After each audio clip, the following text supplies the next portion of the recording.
Single పాటలో join కావడానికి మార్గం చాలా చేసినందుకు కూడా మీకు అలా ఆచరిస్తున్నాం.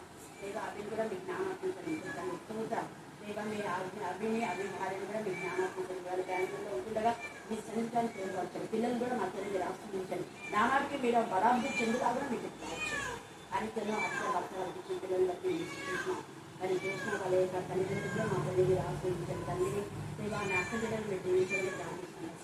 రాకపోకల్లో మీ బిడ్డను పేరుపరచాలి. ముఖ్యంగా విశ్రాంతి కావాల్సిన ఆరోగ్యాన్ని బలాన్ని శక్తిని నెమ్మది సమాజం కలిగించాలి. పక్షంగా మీరు ఉన్నారు. మీ నెమ్మది కాంపలేదు. ఎనాడు చీకశక్తులను కూడా గర్దించగలుగుతారు. వాళ్ళంతా దేవా కంటెంచడానికి ఆచరిస్తాం. సమస్త జ్ఞానం గురించి దేవుని సమాధానం దాల్చగలుగుతారు.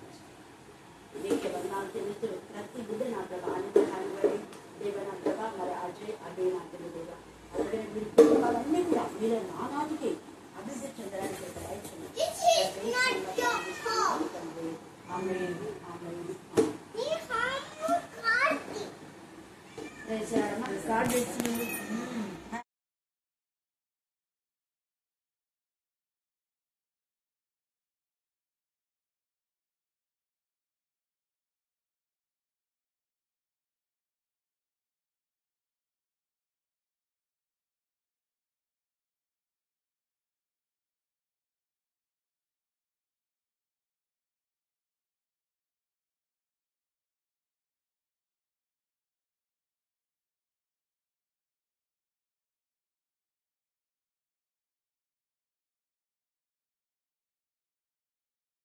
Jesus, thank you, Father. Thank you, Father. Thank you, Father. Thank you, Father. Praise the Lord. Praise the Lord. Praise the Lord. Praise the Lord. Praise the Lord. Praise the Lord. Praise the Lord. Praise the Lord. ప్రభావానికి ఎంత స్తుతించాం కూడా తక్కువే ప్రభా. మా క్రమంగా అతని దేవా ఈ వాక్యం విని అతన్ని ఆసక్తి తపన చూసిన ఎవరు కలిగినారో వారందరి యొక్క ఆశను మీరు ప్రతిఫలింప చేసే దేవుడు తల్లి స్తోత్రం. వారందరికీ మీరు నెమ్మది సమాధానం ఇచ్చినందుకు నీకు మన్నాడు స్తోత్రం చేస్తున్నా. సంతోషాన్ని సమాధానం కలుగు చేసిన దేవ స్తోత్రం. మీరు సమాధానం కష్టాన్ని రుచిపరిచిన దేవ స్తోత్రం. మీరు చారణంతో దేవుడు అని వాగ్దానం ఇచ్చి వాగ్దానం నెరవేర్చే దేవుడు అని రుచిపరిచిన దేవ స్తోత్రం. దేవ గత సంవత్సరంలో ఎన్నో మేలు మీరు చేశారు. 2025 నా ప్రభు నా తల్లి కరుణామీదం స్థాపించినటువంటి నా తల్లి మరిన్న సంవత్సరంలో 5వ సంవత్సరంలో మనం ప్రవేశపెట్టినగా దేవ ఇది మొదలుకొని నా ప్రభు నా తల్లి ఈ యొక్క సంవత్సరం అంతలో మీ కను దృష్టి మా పైన ఉంచినందుకు నీకు వందనాలు స్తోత్రం చెల్లిస్తున్నా. దేవ మీరు కంటి పాపలాగా మమ్మల్ని కాపాడుతున్నందుకు మేము స్తుతిస్తున్నా. దేవ మీరే మాకు రాజ్య మార్గాన్ని ఏర్పాటు చేసేందుకు వందనాలు స్తోత్రం చెల్లించుకుంటున్నా. దేవ మీరే మమ్మల్ని నీతి మార్గంలో జీవ మార్గంలో వెలుగు మార్గంలో సత్య మార్గంలో దేవ నిరంతరం మా ప్రభు మీకు ఇష్టమైన మార్గంలో మీరు ఇష్టపడే మార్గంలో మీ చిత్తానుసరంగా మనం నడిపిస్తున్నందుకు మేము స్తుతిస్తున్నాం, మహిమపరుస్తున్నాం, ఘనపరుస్తున్నాం, ఆరాధిస్తున్నాం. ముఖ్యంగా నా తండ్రి మధ్య వాళ్ళందరికీ ఇచ్చిన స్వస్థకి ఎంత స్తుతించడం కూడా తక్కువే తండ్రి. దేవ మీరు బిడ్డలు వేసుకున్న విత్తనాలు వర్షం కావాలన్నప్పుడు మీరు వెంటనే నా తండ్రి ఎంత శ్రేష్టమైన వర్షాన్ని ఇచ్చారు. కానీ ఈ వర్షం అనేకులకు ఆశ్రదకరంగా ఉండాలన్నా మీ కృపాసనం దయచేరు కాక ఈ వర్షం యొక్క నా తండ్రి వరదల్లో ఎవరికి హాని కలగకుండా మీ బిడ్డలు మీరే క్షేమ స్థితి దయచేరు కాక. దేవ మీకే స్తోత్రం, మీకే స్తోత్రం, మీకే స్తోత్రం, మీకే స్తోత్రం, మీకే స్తోత్రం, మీకే స్తోత్రం, మీకే స్తోత్రం. చదవన్న లేఖను మాకు ఆశించి విరిచి మా అందరి చింతలు మీరు ఫలింప చేయదు కాక. వాక్యంలో వాక్యంగా మార్చదేవ స్తోత్రం, వాక్యం ద్వారా బలపరిచిందేవ స్తోత్రం, స్తోత్రం, స్తోత్రం, స్తోత్రం, స్తోత్రం, స్తోత్రం, స్తోత్రం. మనం చూసుకున్నాం కదా ఆయన దేవుడు ఎంతైనా నమ్మదగిన దేవుడు. చెప్పండి అందరూ. ఎంతైనా అంటే ఎంత నమ్మితే నువ్వు అంత బ్లెస్సింగ్ చేస్తావు అన్నట్టు అర్థం. ఎంత దేవుడి పని చేస్తే అంత ఆశీర్వాదం. ఎంత దేవుడి పనికి మనం ఇచ్చుకుంటా చదవకుండా గుణకుండా చేశామనుకో అదేదైనా వాక్యం చదవాలన్నా పాడాలన్నా ప్రార్థన చేయాలన్నా పరీక్షలు అయినా కూడా ఎంత సంతోషం చేస్తే అంత బ్లెస్సింగ్స్, అంత ఆనందం, అంత సంతోషం దేవుడు ఇస్తాడు. అందుకనే ఆయనను అంటున్నాడు కదా. ఇప్పుడు ఈ మాట ఎప్పుడు వాళ్ళు చెప్పగలుగుతున్నారు అంటే వాళ్ళు పశ్చాత్తాపడి వాళ్ళ తప్పిదాలు ఒప్పుకొని ఈ ప్రార్థన చేయడం ద్వారా దేవుడు కూడా వాళ్ళకి క్రింది బ్లెస్సింగ్స్ ఇస్తారు.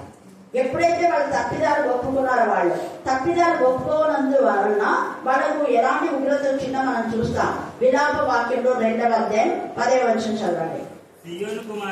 సియోను కుమారి పెద్దలు మౌనులై నేల కూర్చుదురు, తల మీద బుగ్గి పోసుకుందురు, గోనె పట్ట కట్టుకుందురు. యెరూషలేము కన్యకలు నేల మట్టుకు తల వంచుకుందరంట. కారణం ఏంటంటే కన్యకలు దేవుడికి ఇవ్వాల్సిన మహిమ, ఘనత, ప్రభావం ఇవ్వలేదు. సోమరిపోతులై మరి నిజంగా వారి ఇష్టానుసారంగా వారి యొక్క జీవితాన్ని పాడు చేసుకున్నారు. అందుకనే ఇక్కడ అయితే పెద్దలైన వాళ్ళు కూడా మనం గర్తించాల. పెద్దలైన వాళ్ళు వాళ్ళ పిల్లల బ్రతుకులు సరిలేకపోయినా ఆత్మీయంగా, వాక్యంలో, ప్రార్థనలో ఎదిగే వారి పైన మళ్ళా ఎవరు అలాగా ఇలాగా మాట్లాడుతుంటారు.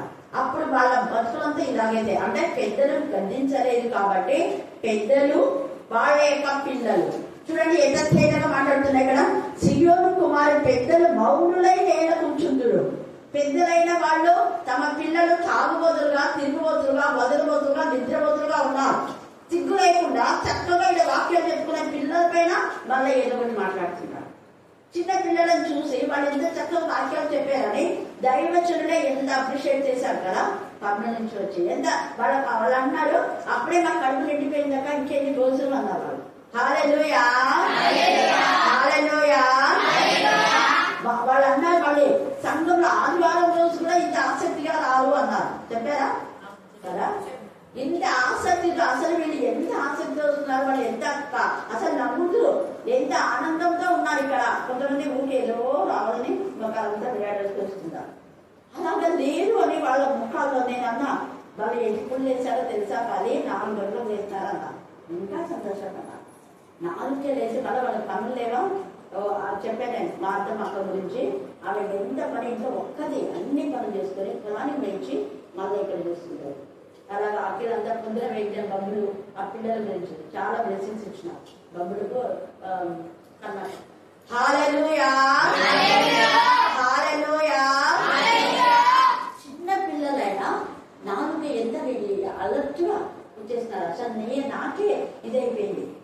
ఎందుకు ఈ మాట అంటే వాక్యము దేవుడి యొక్క శక్తి వాళ్ళని అలా ప్రెజెంట్ చేస్తారు. అలాగనే ఇక్కడ మనం చూస్తే అంటే పెద్దలు సరైన గైడెన్స్ వాళ్ళు ఇచ్చినప్పుడు ఆ పిల్లలు ఆ వేళ వెళ్ళిపోతారు. ఇక్కడ నుంచి చూసినప్పుడు వాళ్ళు వాక్యం చూసుకుందా, అసలు పక్కకు చూడకుండా ఎవరితో మాట్లాడుకుంటా చూసి వాళ్ళు ఎంత సంతోషపడారు. అలా పెద్దలు గైడ్ చేయాలి. పక్కన మాట్లాడుతుంటే ఊరికే కూర్చున్నట్టు కాదు. వీళ్ళు వచ్చారు, వాళ్ళు మాట్లాడితే వీళ్ళు మాట్లాడతారు, తప్పదు. అందుకని ఇక్కడ గద్దించని పెద్దలు వాళ్ళు నేల కూర్చున్నారు. వాళ్ళు ఇప్పుడు ఎందుకు మౌనంగా ఉన్నారు?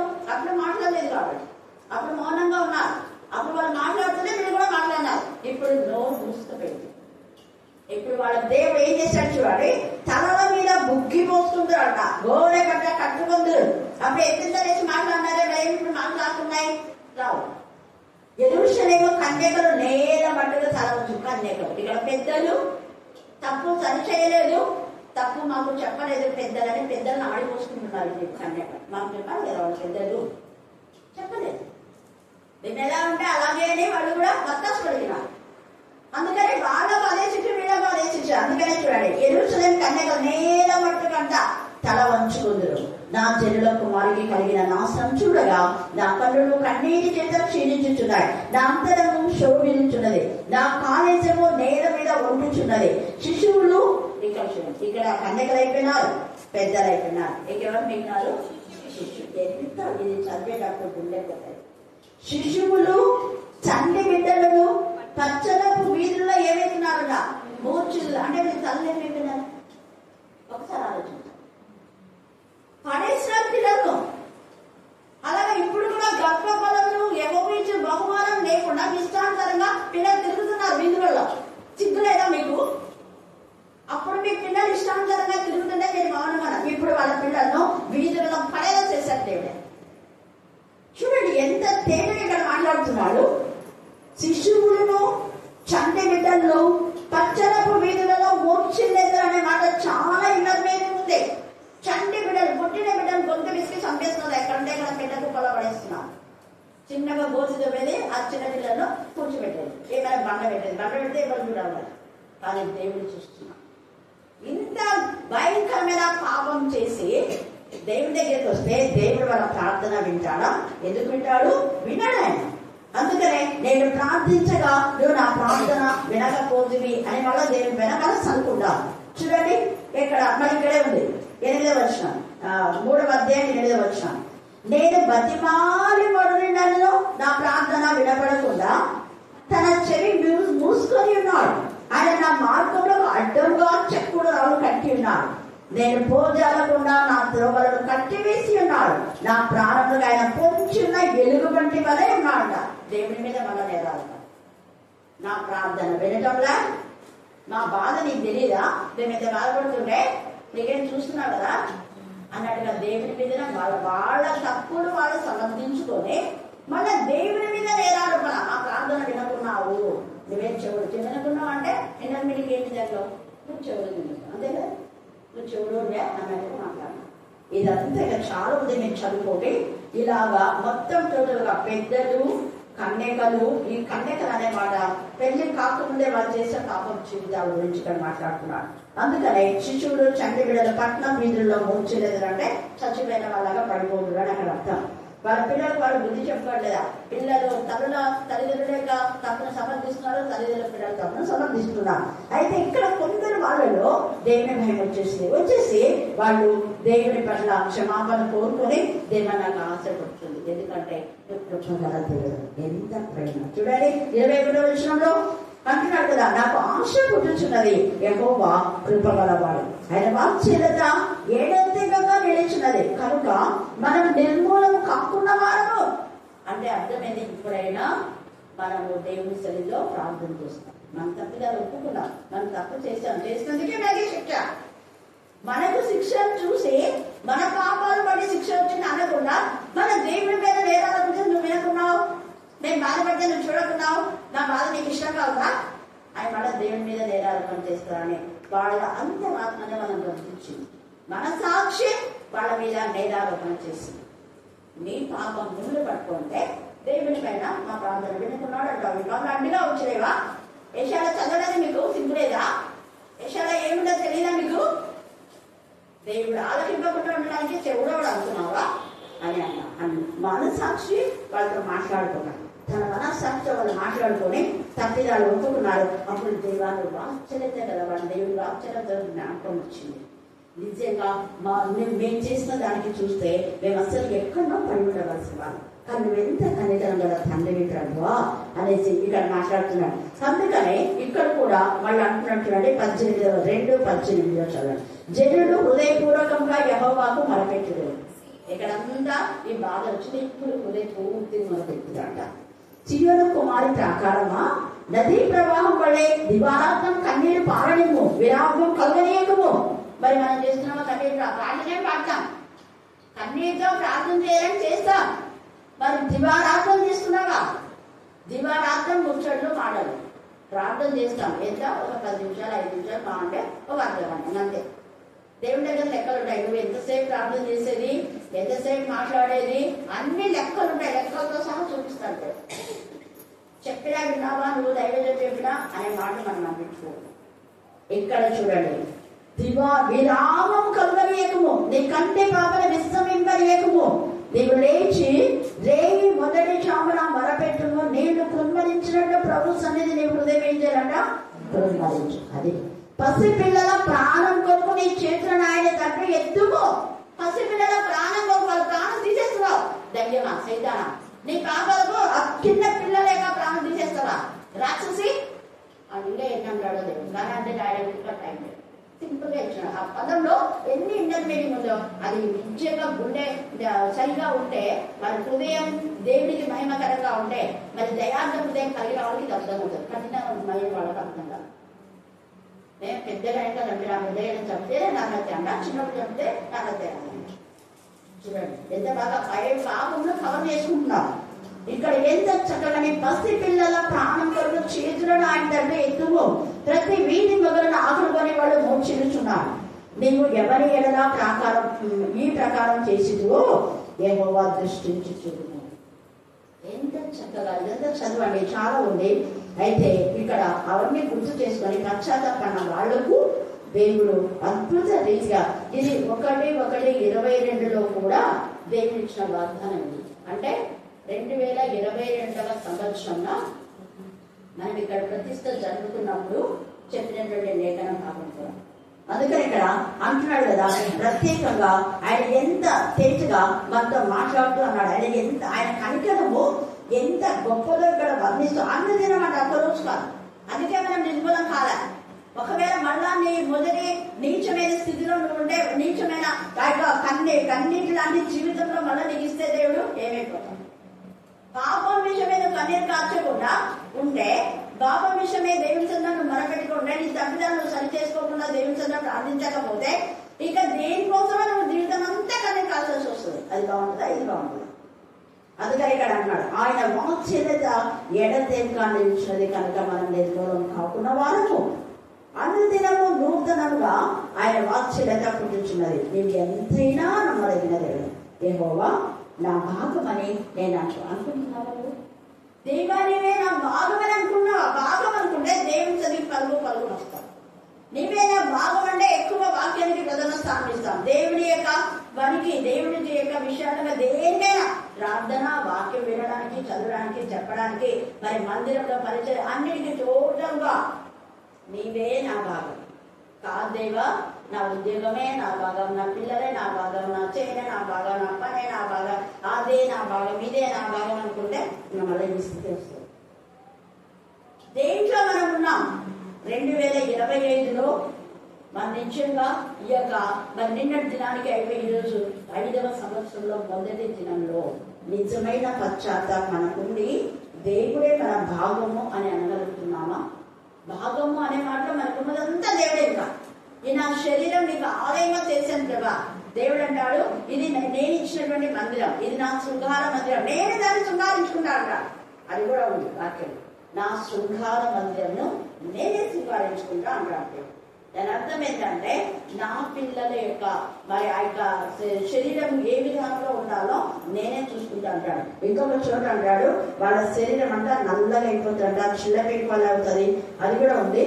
తర్వాత చేసుకుందాం. ఇప్పుడు అంత టైం లేదు మనకు, ఇంకోసారి నేను చూపిస్తాను దాన్ని. ఇక్కడ అన్నాడు చూడండి, ఎంతైనా నమ్మదగిన దేవుడు. అందుకనే నీవెంతైనా నమ్మదగిన దేవుడు అని యెహోవా నా భాగం అని ఎవరైతే అంటున్నారో వాళ్ళందరూ మెసేజ్ అయిపోయినా, వాళ్ళందరూ వాళ్ళ యొక్క తప్పిదాలు వాళ్ళు ఒప్పుకున్న రిపెంట్ అయినా. నయోమి తన చేతి జీవితం చూసి, ఏం దేవా నన్ను ఇలాగా భర్త లేకుండా చేసినావు, పిల్లలు లేకుండా చేసినావు అనేసి దేవుడి మీద నేరారోపణ చేయాలా? నేను మారాగా నేనే చేసుకున్నాను. నా పేరు మాధుర్యమే, నేను మాధుర్యంగానే ఉన్నాడు ఇశ్రాయేలు దేవుడి సన్నిధిలో ఉన్నంత వరకు. అవివేకినై కొంత కష్టానికి ఓర్చుకోలేక, కొంత కష్టానికి ఇక్కడ కష్టం వచ్చింది ఇశ్రాయేల్లోనే నేను పారిపోయినా, ఎవరికి మోయాలి ఈ కష్టం వచ్చిందేవా నేను భరించలేదు అని మోయాబు అంటే, మోయాబు పారిపోయినందుకు ఏమొచ్చింది? గతంలో ఉంటుంది, కొడుకు ఉంటుంది. ఇప్పుడు మళ్ళా తన తప్పిదాన్ని తనే ఒప్పుకుంటుంది.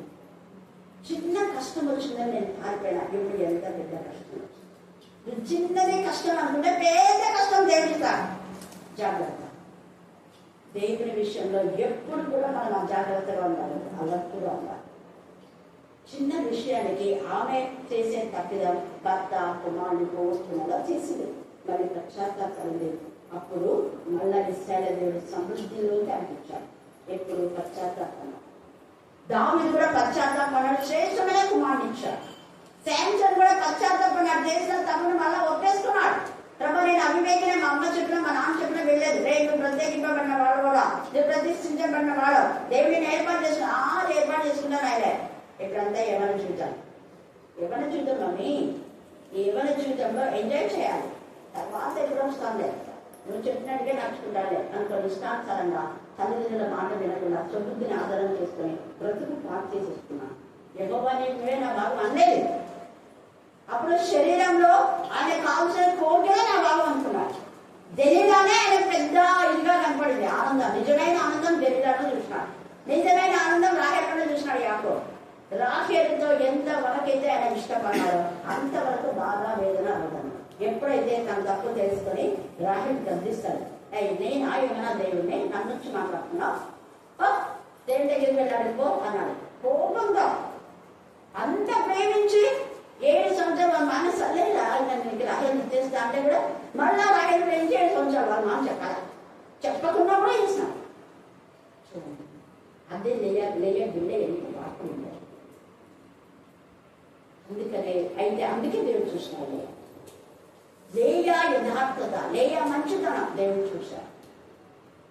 ఇక్కడ మనం చూస్తే అప్పుడు సాయంత్రం వల్ల మనం తప్పని దాన్ని తెలుసుకొని లేగా నన్ను క్షమించు, నీవే నా భాగం, నీవే నా శైలి, నీవే నా బలం ప్రభువా.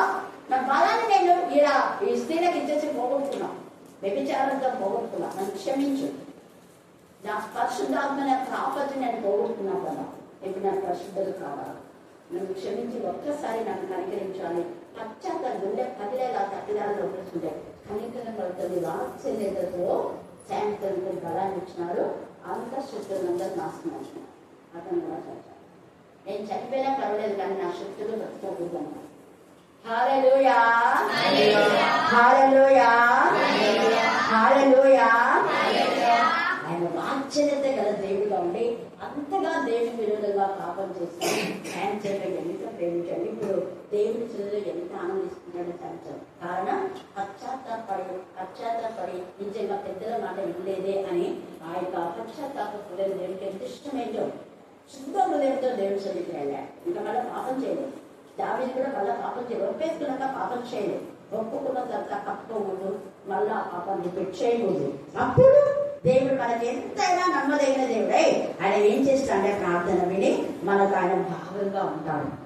తను ఆశ్రయించు వారు ఎలా యెహోవా ఎలా అంట దయ చూపించి రూతుకు నిజంగా మంచి భర్తనిచ్చాడు. ఆమె అనుకోలేదు. ఆమె అడిగిన దానికంటే ఉంచిన దానికంటే అధికమైన మేలిచ్చాడు. ఇశ్రాయేలు దేవుని లెక్కలు లేదంటే వాక్యం, ధర్మశాస్త్రం వాక్యం వినింది. ఇశ్రాయేలు దేవుని యొక్క మహాత్మ్యం ఆమె వినింది. వాళ్ళ అర్థం చెప్పగా, అందుకే చెప్పకుండా నువ్వు నోరు మూసుకుంటే నీ బతుకు కూడా మూసుకుపోతారు. నువ్వు ఎంతమందికి చెప్తావో అంతగా స్ప్రెడ్ అయిపోతారు. ఇంకా అన్ని ఏకలు పెట్టి చెప్పేసింది నయోమి. అందుకనే వాళ్ళ ఆ యొక్క కోడలు దేవుని యొక్క వాక్యం అద్భుతాలన్నీ విని హృదయం నింపబడింది. కాబట్టి ఇంకా నాకేమొద్దు అతమా, నీకు పరిచయం చేస్తే చాలు, నువ్వు ఒక దేవుని బిడ్డగా నేను అనుకుంటాను. అసలు ఆ ప్రాంతం వెళ్తే చాలు అనుకుంది. అక్కడికి వెళ్తే చాలు నాకు బ్లెస్సింగ్స్ అనుకుంటా.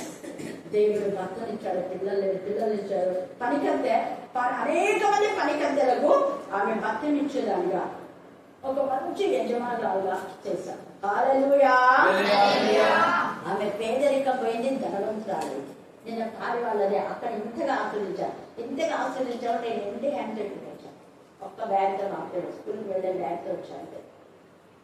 కానీ దేవుడు అద్భుతం ఇస్తాం. కారణం ఏంటంటే దేవుడికి చేయవలసింది మనం చేస్తే దేవుడు తాను చేయవలసిన దాన్ని ఆయన చేస్తాడు. ఈ యొక్క హెబ్రీయులకు రాసిన హబక్కూకు 3వ అధ్యాయం 12-15 చదవాలి. హబక్కూకు 3:12-15 దాకా.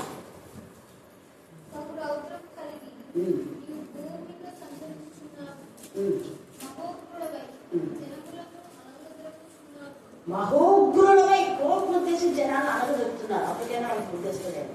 కాబట్టి జాగ్రత్తగా ఉన్నాయి. ఇంకా మళ్ళీ చదువుకోండి, అది చాలా చాలా ఉంది. ద్వితీయోపదేశ కాండం 16వ అధ్యాయం 17 చదవండి. 16-17. ఆయన సాగుని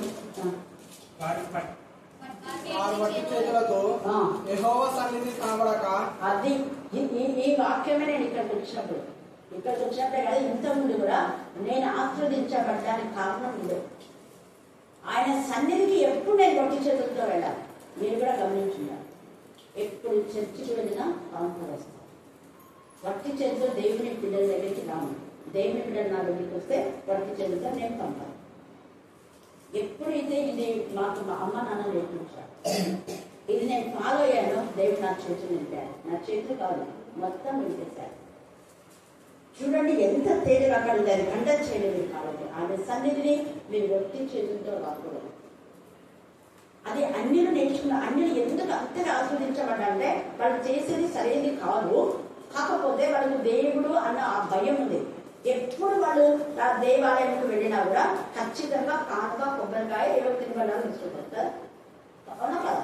పువ్వు తీసుకుంటారు, తినుబండారు ఫలాలు ఏవో ఒకటి.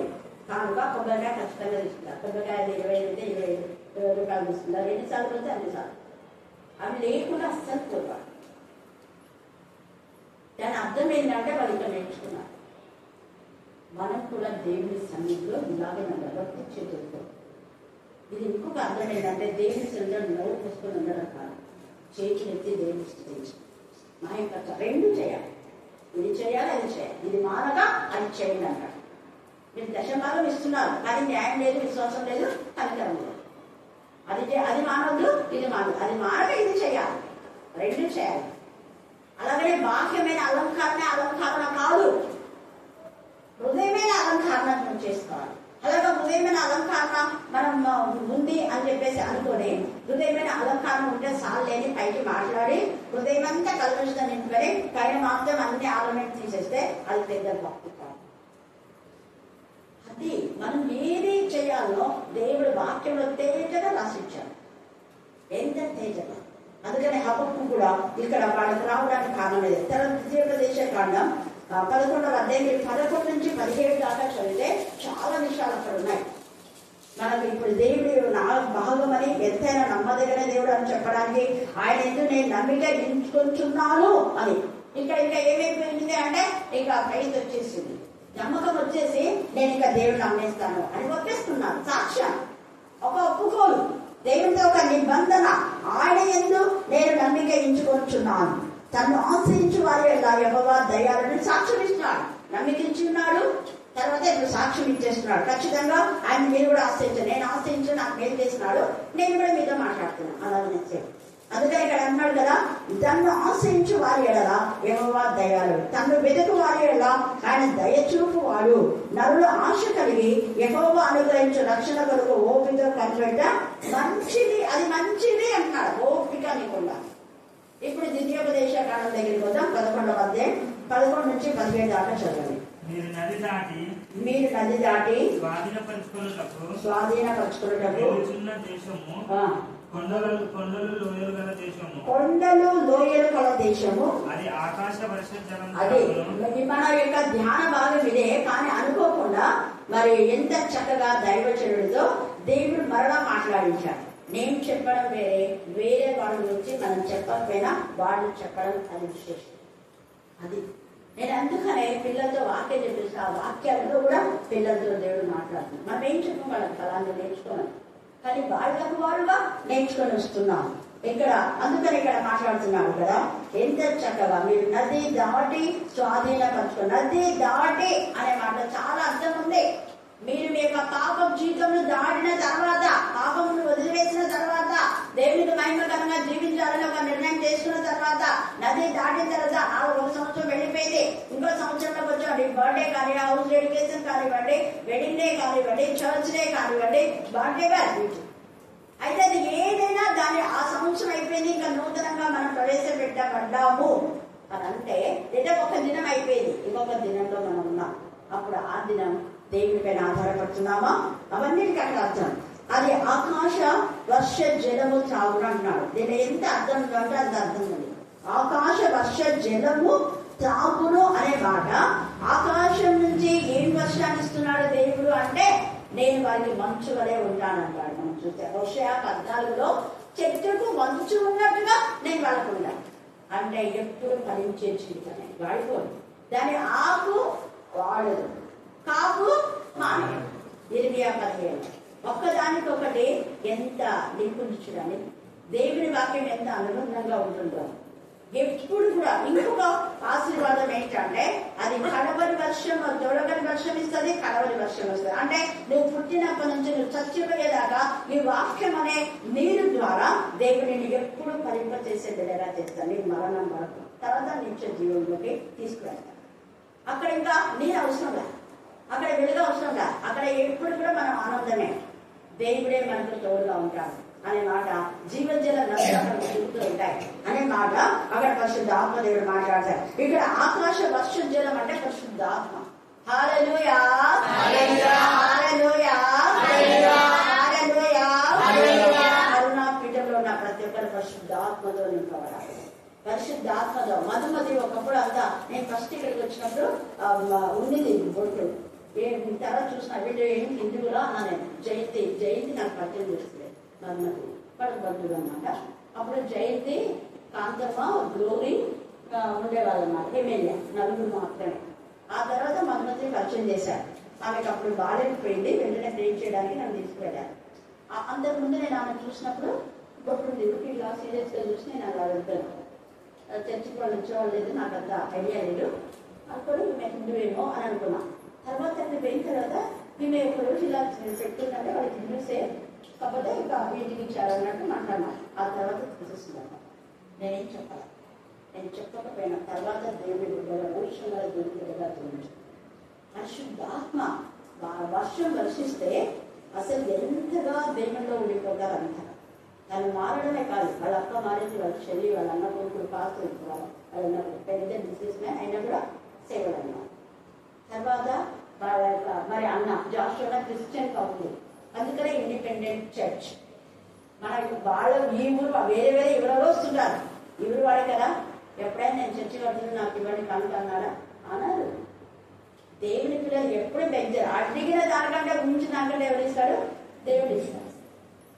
అట్లా అందుకనే ఇక్కడ ఆకాశ వర్ష జలము ఎంత చక్కగా, దాంట్లో చాలా అర్థం లేదు. పరిశుద్ధాత్మ, పరిశుద్ధాత్మ ఎప్పుడైతే మనలో ఆకాశం నుండి తండ్రి కృపలింప చేస్తారా, ఆ పరిశుద్ధాత్మ ద్వారా అన్ని ఆత్మ ఆశీర్వాదాలు వస్తాయి. ఎన్ని ఆత్మ సంబంధమైన ఆశీర్వాదాలు అన్ని వచ్చేస్తాయి. జ్ఞానమేందు, వయసేందు, దేవుడేందు, మనుషులు మీరు పెంపడతారు. ఇక మందు పరమందు నువ్వు పెంపడతావు. ఇక పరములలో దేవుడు నీకు ఆశీర్వాదాలు ఇస్తాడు. ఇక్కడ తక్కువ ఉంటుంది, అక్కడ తక్కువ ఉంటుంది. ఇక్కడ తక్కువ ఉండి అక్కడ పోతే బాగుంటుంది అని కొంచెం తక్కువ బదులు చేస్తుంటారు. ఇక్కడ పేదలు అయితే అక్కడ ధనవంతులు కావు. ఇక్కడ ధనవంతులుగా ఉన్నా పేదడైనా ఎవరైనా వాక్యమే ధనం ఉండాలి.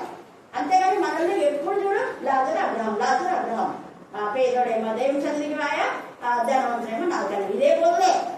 అయితే ధనవంతులుగా ఉండదని దేవుడు చెప్పలేదే ఎక్కడ. మరి అలాగైతే దావీదు కూడా ధనవంతులే కదా, నరకంలో ఉన్నాడా? అబ్రహాం ధనవంతులే కదా, అబ్రహాం కొడుకులే కదా. పేదరాజులు కూడా ఒకప్పుడు ధనవంతుడే, పేదవాడు అయిపోయినా పరిస్థితులు ఉంటాయి.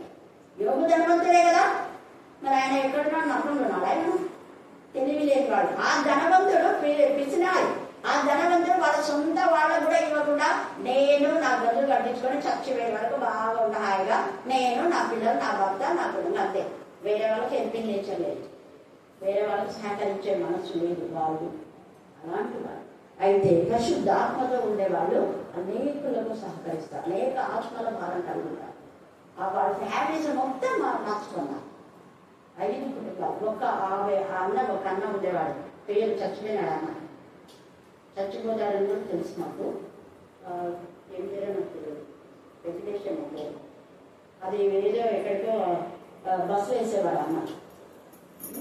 అతను ఒక్కడే మారలేదు. అది ఏం పేరు? ఒకసారి ఎప్పుడు అడిగినారు, వేరే హ్యాండిల్ వచ్చిన మొక్క వస్తారా? అట్లా నేను రాలే. రోజంటే కోర్సు తప్పేం లేదు, కానీ హైవే మొక్కుకోవడం అట్లాంటిది మాట్లాడు. హల్లెలూయా. అందుకని ఇక్కడ ఎంత చక్కగా ఆకాశ వర్ష జలం అంటే అది అర్థం. ఇంకా చాలా ఉంది. అది నీ దేవుడు ఎవరైతే పరిశుద్ధాత్మతో శక్తితో నింపబడతారో వాళ్ళని దేవుడు లక్ష్య పెడతారు. పరిశుద్ధాత్మ ద్వారా ఉన్న సంఘాన్ని దేవుడు లక్ష్య పెడతారు. పరిశుద్ధాత్మలో ఆత్మలో ఆనందించే సంఘాలు ఎత్తబడే సంఘాలుగా ఉంటాయి. ఎవరైతే పరిశుద్ధాత్మతో దేవుని ఆహ్వానిస్తారో ఆ హృదయం అనే ఆలయమే దేవుని సన్నిధిలో ఉంటుంది. ఆలయం ఎత్తబడడం అంటే ఈ ఆలయంలో ఆత్మ సంబంధమైనటువంటి మన హృదయం అనే ఆలయం. అందుకని ఇక్కడ అంటాడు కదా, తర్వాత అంటాడు అక్కడ యెహోవా కన్నులు సంవత్సరాన్ని మొదలుకొని సంవత్సరాంతం వరకు ఎల్లప్పుడూ దాని మీద. మళ్ళా 2027 మనం యొక్క డెడికేషన్ చేసుకునే వరకు కూడా ఈ ప్రతిష్ట యొక్క దినం చేసే వరకు దేవుడు మనకు తోడుగా ఉంటాడు. కాబట్టి మీరేం చేయాలంటే ఇప్పుడు ఇది మనం చేసే పని. పూర్ణ హృదయంతో పూర్ణ ఆత్మతోనూ మీ దేవుడైన యెహోవాను ఏం చేయాలంట? ప్రేమించి ఆయనను సేవింపబడనని నేను మీకిచ్చు ఆజ్ఞలను మీరు జాగ్రత్తగా వినిన ఎడల. మరి వింటున్నారా? జాగ్రత్తగా, అజాగ్రత్త. తర్వాత చూడండి, మీ దేశంలో ఇది ఒకటి, ఇది ఇప్పుడు మనం చేయవలసిన పని. మీ దేశంలో వర్షము అనగా తొలకరి వాన కడవరి వాన దాని కాలంలో కురిపించేది. మన అన్నారు ఒక వర్షం కోసం ప్రే చేయండి. అప్పుడే వచ్చిందా లేదా? వచ్చింది. ఎంత ప్రేమ గల తండ్రి. అందువలన నీవు నీ ధాన్యంలో, నీ ద్రాక్షారసంలో నీ నూనెను కూర్చుకోదు అంటే నీ పంట సమృద్ధిగా దేవుడిస్తాడు. యాచించని జీవితం. తర్వాత మరియు నీవు తిని తృప్తి పొందినట్లు నీ పశువుల కొరకు నీ చేల ఎందు గడ్డి ఏం చేయడం అదేవిడే మొదలుస్తాను. ఏం కావాలంటే అన్ని చేస్తాడు. మీ హృదయం అయితే ఇదంతా నీకు ఇచ్చినాక నువ్వేమెట్టుతున్నావు? నీ హృదయం మాయలో చిక్కి నీకు ఆరోగ్యం మాయనాక ఇలా కేరళ మాయల్లో పడుతున్నావేమో. మళ్ళీ అదే పరిస్థితికి దేవుడు తెస్తాడు. జాగ్రత్త. తేజగా ఉంది ఇక్కడ. నీ హృదయము మాయలలో చిక్కి, నీకంతా దేవుడు క్షేమ స్థితిస్తే నువ్వేం చేస్తున్నావు? నీ హృదయము మాయలలో చిక్కి త్రోవ విడిచి దేవుని సన్నిధి విడిచిపెట్టావు. ఇంకా ఇతర దేవతలను సేవించకపోయినా దేవుడిని విడిచింది ఒకటే, ఆ వేరే దేవతలను సేవించింది ఒకటి, రెండు ఒకటే. ఆ ఇతర దేవతలను పూజించి వాడికి నమస్కరింపకుండా మీరు జాగ్రత్త పడి, లేని ఎడల యెహోవా మీ మీద కోపపడి ఆకాశంలో ఏం చేశాక మూసులే అంటే బ్లెస్సింగ్స్ రావు. మళ్ళా ఏదైతే వచ్చిందో అదే గోసులతో పడిస్తాడు. ఇదిగో ఇక్కడి నుంచే కదా తీసింది, ఇక్కడనే పడతాం చూడండి. తర్వాత చూడండి ఏమంటున్నాడు మళ్ళా, అప్పుడు వాన కురియదు, భూమి పండదు. అందుకని ఎందుకు పండదు ఉంటుంది ఇక్కడ ఏదైనా ఉంది కదా. భూమి పండదు, ఒకవేళ వర్షం వచ్చినా పండదు, ఒకవేళ పండినా సరైన పంటకు కష్టార్జితం తగిన మరి ధాన్యము తగినటువంటి రేటు రాదు. అందుకని ఇక్కడ భూమి పండదంటున్నాడు. యెహోవా మీకు ఇచ్చుతున్న మంచి దేశంలో ఉండకుండా మీరు శీఘ్రంగా నశించగలరు. అకాల కరణాలు ఎవరున్నారు చాలా మందికి. కాబట్టి మీరు ఈ నా మాటలను మీ హృదయంలోను మీ మనస్సులోను ఉంచుకొని వాటిని మీ చేతుల మీద సూచనలుగా కట్టుకొనవలేను. అవి మీ కన్నుల నడుమను మాసికలుగా ఉండవాలంటే కన్నుల అయితే వాటిని ఎప్పుడు ఉండాలి. అదే కన్నుల మీరు చదివేటప్పుడు అన్ని కళ్ళ ముందుకు వస్తుంటాయి కదా, అన్ని ఎగ్జామ్ రాసేటప్పుడు సేమ్ ఇదే. తర్వాత నీవు నీ ఇంట కూర్చున్నప్పుడు, అది కూర్చున్నప్పుడు వాక్యం మాట్లాడమంటే ఏం మాట్లాడుతున్నావు అన్నదేం చేస్తుంది. కూర్చున్నప్పుడు నువ్వేం చేయాలి? వాక్యం మాట్లాడాలి. నువ్వు ఏదైనా వాక్యం నేర్చుకుంటే నాకు చెప్పని చెప్పాలి. లేదా ఒక పాట ఇది వచ్చు, ఈ పాట నీకు నేర్పిస్తాను, నువ్వు నేర్చుకొని చెప్పాలి. నాకు రాదు, నాకు రాని పాట నువ్వు నేర్పించు అని చెప్పాలి. ఇది చెప్పాలి. కానీ ఏం మాట్లాడుతున్నాం మనం చూడండి. నీవు నీ ఇంట కూర్చుంటున్నప్పుడు ఇది అందరూ అండర్లైన్ చేసుకోండి. చాలా మంది చెయ్యరు. పక్కన ఒకరు వచ్చినా అంటే ముచ్చట్లేదు, దారిలో వేయటప్పుడు ముచ్చట్లే, బస్సులో కూర్చుంటే ముచ్చట్లే, ఎక్కడికి పోతే అక్కడ. ఎవరైనా ఇంటి ముందు బాగున్నావా అంటే వాళ్ళతో మళ్ళీ మాట్లాడారు. మళ్ళీ ఏమంటారు, నేను మాట్లాడాలా, వాళ్ళు నాతో మాట్లాడుతున్నారు అని అంటే కూడా అంటారు. నన్ను కవరింగ్ సరిపోయింది. ఇక్కడ ఎంత తేడా. నీవు నీ ఇంట కూర్చుంటున్నప్పుడు, త్రోవలో నడుచున్నప్పుడు ఏం చేయాలా? పండుకున్నప్పుడు, లేచినప్పుడు వాటిని గురించి వేటి గురించి వాక్యం. మరి ఎప్పుడైనా వాక్యం చెప్పినావా వాళ్ళకు? వాక్యపోయి నాకు రాదని వాక్యం నేర్పించుకున్నావా?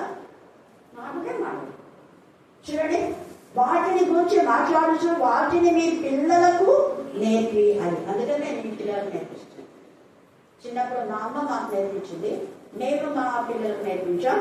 ఇక్కడ కూడా నీ ఇంట ద్వార బంధముల మీద, నీ ఇంట ద్వారా, నేను అందుకని అక్కడంతా వాక్యాలు పెట్టాను. ఇక్కడంతా ద్వార బంధముల తేజగా ఇక్కడ మాట్లాడుతున్నాడు. నీ ఇంట కూర్చున్నప్పుడు, తోవ నడిచినప్పుడు, పండుకున్నప్పుడు, లేచినప్పుడు వాటి గురించి మాట్లాడాలి. అంటే ఎప్పుడు చూసినా ఆ వాక్యం వెంటనే నెమరేసుకున్నాం. మనం అదే పనిగా బయట తీసుకున్నా ఉన్న వాక్యాలు చదువుకుంటున్నాం. అందుకే ఇక్కడ మాట్లాడుతున్నాడు. తర్వాత చూడండి, నీ ఇంటి ద్వార బంధముల మీదను నీ కౌనుల మీదను వాటిని రాయడం. అలా చేస్తే కదా, ఇట్లా చేస్తే అప్పుడు యెహోవా మీ పిల్లలకి ఇచ్చునని ప్రమాణం చేసిన దేశంగా మీ దినములను మీ సంతతి వారి దినములను భూమికి పైగా ఆకాశం నిలిచినంత కాలం విస్తరించు. ఎవ్వరికి ఎలాంటి హాని జరగదు. నీ పిల్లల కంటతో అట్లా నేర్పిస్తున్నావా? 24 గంటలు మాటల్లో కూర్చోటం జరుగుతున్నాయి. చూడండి ఎంత తేలిగా మాట్లాడుతున్నాను. మీరు మీ దేవుడైన యెహోవాను ప్రేమించి ఆయన మార్గములన్నిటిలోనూ నడుచుచు ఆయన హత్తుకొని, అప్పుడు దేవుడు ఎవరైతే దేవా నీవే నా భాగం అనేది ఎవరంటే ఆయన హత్తుకున్నవా, నీవే నా భాగం ప్రభా, ఇది ఇచ్చింది నీవు, నేను ఇచ్చేది ఏం కాదు, నీవు ఇచ్చింది నీకు పెట్టున్నావు అని అనుకుంటారు. వాళ్ళు హత్తుకొని వాళ్ళు ఎంతైనా ఇస్తారు. ఇంత ఇస్తే నాకు ఎక్కడ అనే ఆలోచన అస్సలు రాదు. ఎంత ఇచ్చినా ఇంకా తక్కువేదేవా నేను అనుకుంటాం. అందుకనే చూడండి ఇక్కడ ఎంత చక్కగా ఆయన హత్తుకొని మీరు చేయబడని నేను మీకు ఆజ్ఞాపించు ఈ ఆజ్ఞలన్నింటినీ అనుసరించి జాగ్రత్తగా నడుచుకోవాలి. అప్పుడు యెహోవా మీ ఎదుటి ఈ సమస్త జనములను అంటే అపవాదులను వెళ్ళగొట్టును, మీరు మీకంటే బలిష్ఠులైన గొప్ప జనముల దేశాలను స్వాధీనపరచుకుంటారు. కాబట్టి ఇంకా చాలా ఉంది. ఏక సమయం ముందు దేవుడే మన భాగం, ఆయన మనం హత్తుకొని ఆమెకుని చూపిస్తాం. దేవుడు అనుదినము తన వాత్సల్యత మనపైన ప్రసన్నం చేసి ఆకాశ వర్ష జలం అనే మంచి ధననిధి దేవుడు మనకు దయచేయగాక. ఆమేన్ ఆమేన్ ఆమేన్. ప్రార్థన, ప్రార్థన.